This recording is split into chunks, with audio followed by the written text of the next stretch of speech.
ஏதாவது ஒரு திருமணமான அண்ணன் வந்து உங்ககிட்ட அவங்க ஒய்ஃப பத்தி தப்பா சொல்றாங்கன்னா அந்த அண்ணன் கிட்ட நீங்க பயங்கர ஜாக்கிரதையா இருக்கும். ஏன்னா அடுத்து அந்த அண்ணன் உங்களை ஒய்ஃப் ஆக்க தான் முயற்சி பண்ணிட்டு இருக்காரு.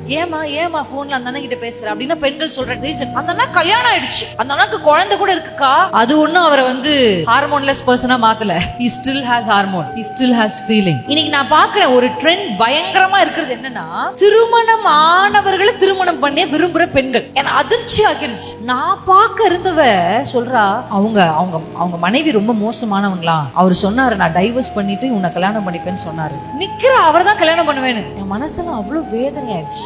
ஆப்போசிட் ஜெண்டரா டிஸ்டன்ஸ், சாட்டிங்ல கொஞ்சம் டிஸ்டன்ஸ் மெயின்டைன் பண்ணுங்க. நம்ம வார்த்தையினால சொல்லாதத தைரியமா மெசேஜ்ல அனுப்புவோம். அதனால தான் நான் ஃபர்ஸ்ட் உங்ககிட்ட சொல்லிட்டேன், ஆப்போசிட் ஜெண்டரா டிஸ்டன்ஸ்.